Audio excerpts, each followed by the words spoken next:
Is that a thing you have in American houses? Mom, I need some toast. So today I want to talk about some big differences between houses in America versus houses in Ireland. If you've never seen me before in your life, I'm Diane, I'm from Ireland. I've seen on YouTube before, there have been a lot of videos about the difference between British houses and American houses, but there are some very unique features to Irish houses, so we're going to talk about that today. And during all of these things, we will be talking in general. Every home has an exception to the rule, you know, we're talking in general. Before we get into the video, do be sure to like, share, comment, and subscribe. That's a really important one. Subscribe. Otherwise, you know, an unfortunate thing might happen to you. Like, for example, a flat tire.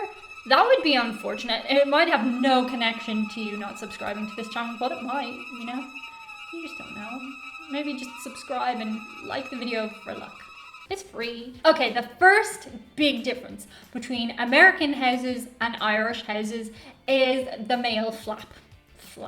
I know. So in Irish homes, we usually have a post box going straight in our front door. The post goes in the post box and onto your floor at the front door. American homes usually have a post box outside of their house and they'll go out to it, or if they're living in an apartment building, there'll be an area where all of their post boxes are and they'll collect their post from those little square shelf things.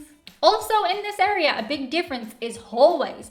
I have noticed this, and let me know below if you're an American and you have a hallway, but mostly when I see American homes or any homes that I have stayed in, they have tended to not have hallways. Like your front door will open straight into your living room or your dining room. You'll use that space, whereas a lot of homes in Ireland have like an entryway, even if it's just purely to keep the coats and shoes, or it'll have like a long hallway and then you'll like have on your right hand side like the living room, or on your left hand side the dining room, or whatever it is, and then the kitchen will be ahead, the stairs. I have noticed a lot of American houses do not have hallways. The next thing is, generally speaking, in most Irish houses, in order to access the garden, you will have to go through the house. You go through the house, you'll open your back door into your garden, whereas a lot more gardens in America tend to go all the way around the house, and you could not even enter your house at all. You could just go in your front gate and you can go all around the side and the back and everything. We tend to have disconnected front and back gardens. They'll either be apart with just the house in the middle and the two lines of your neighbors to either side, or they will have like a little fence gate between the two. You mostly don't get, unless you're in a particularly large home / expensive, garden going all the way around the house. You'll have a separate front garden and a back garden if you're lucky. The next thing, we've talked about this one before, but it's just such a big difference, is plugs in the bathroom. Irish homes do not have plugs in the bathroom whatsoever. And whenever I stay in America, I have noticed it is just so handy to have plugs in the bathroom. Like, they are such a helpful thing to have, and you can dry your hair in the bathroom. Not so in Ireland, and it's all to do with, somebody in the comments explained to me before, the grounding and regulations in Ireland. You just can't have electricity in the bathroom. You might, in some homes, more modern homes, have access to an electric shaver, but that's it. It will have a special plug socket that does not fit anything but your electric razor. The next big difference, and you guys probably saw this one coming, it's the laundry room. The laundry room is a thing only, quite generally speaking, very modern or more expensive homes in Ireland will have.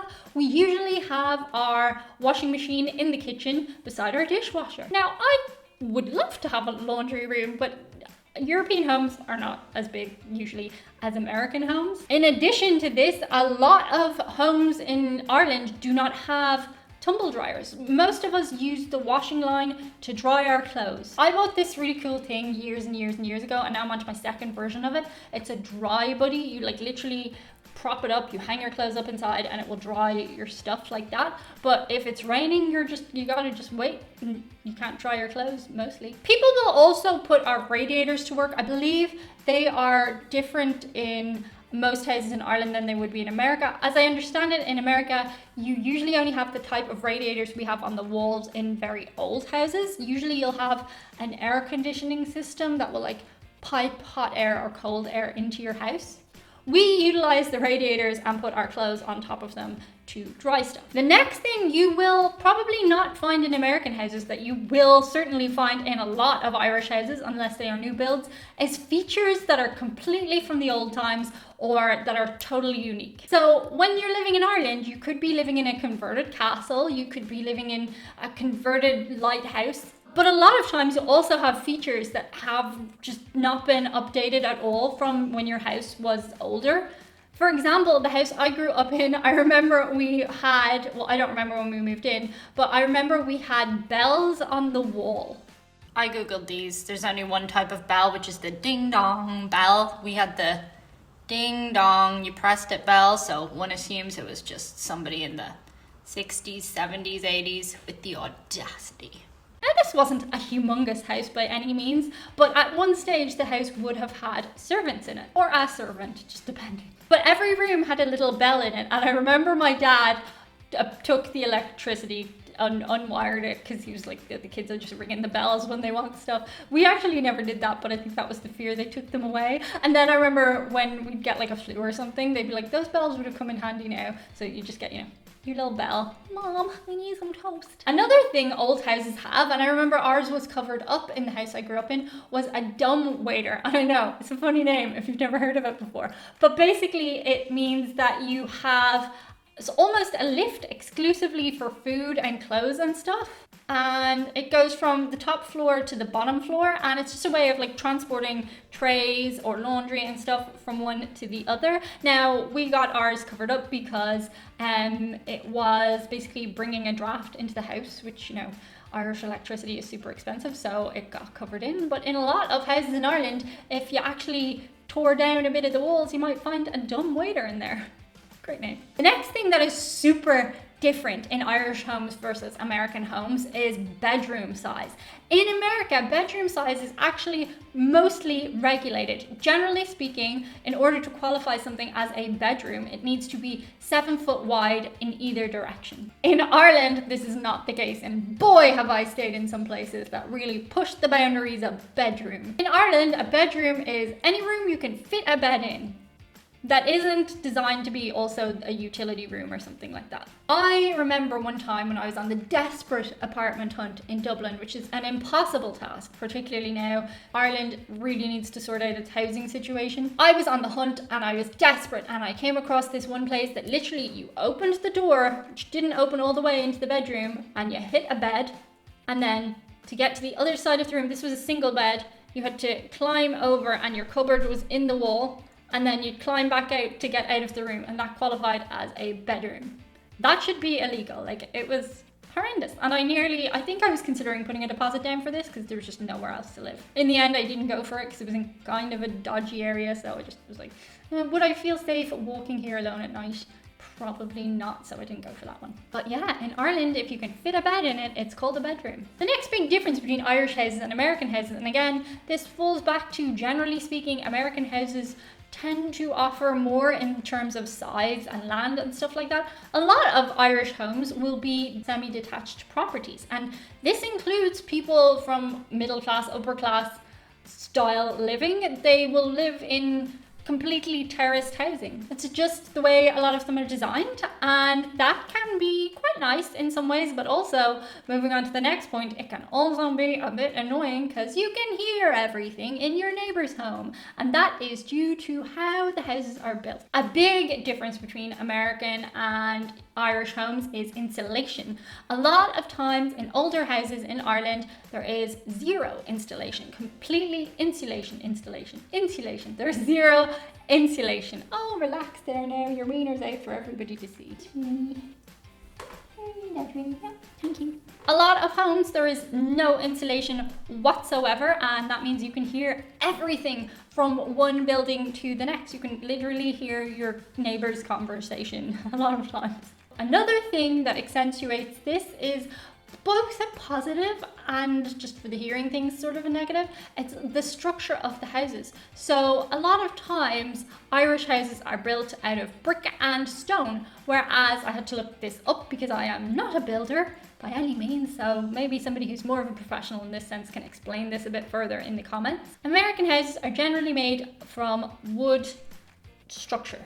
So that's not really so much a thing maybe in some of the newer houses, but Irish houses would be pretty sturdy. Like a lot of Irish houses would withstand a major weather because they're just rock. They're rock, you can't knock them down. That was due to the materials when they were built, and of course a lot of Irish houses are older than the USA itself. Another big difference structurally speaking is how the roofs are made. Roofs.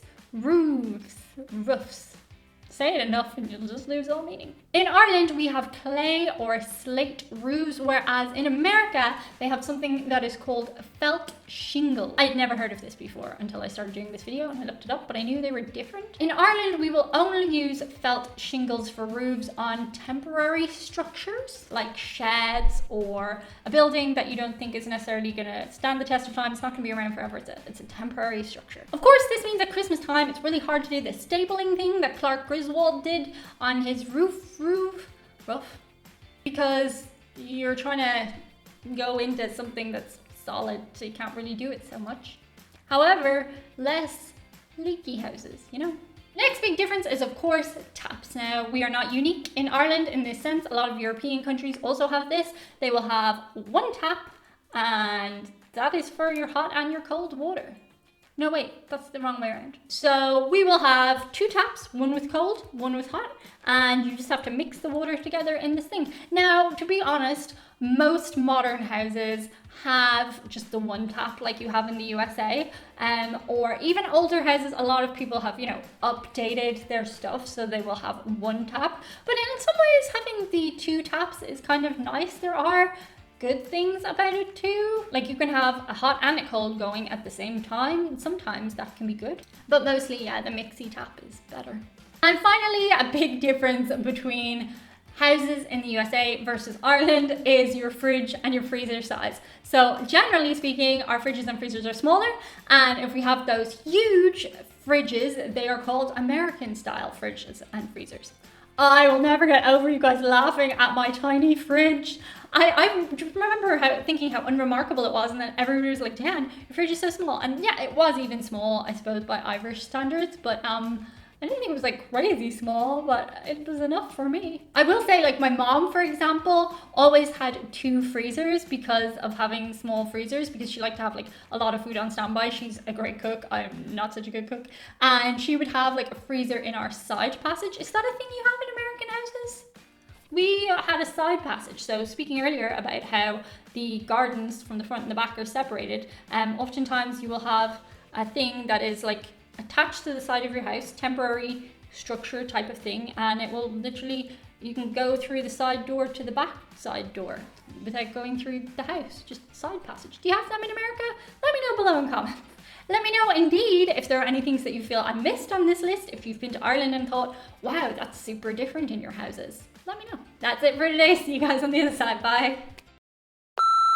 Camera rolling. You didn't jump. Goodbye. Oh, that's a very... you should iron things. That's never gonna help. Generally made of... is that Irish houses... We'll go back on that one. I don't know if I like the... I have pins and needles in my hand, and I don't know if I like this top. What's that? Oh, it's a lens flare. My hair is stuck in my earring. Am I done? Am I finished? Oh, he's over me. He hates me now.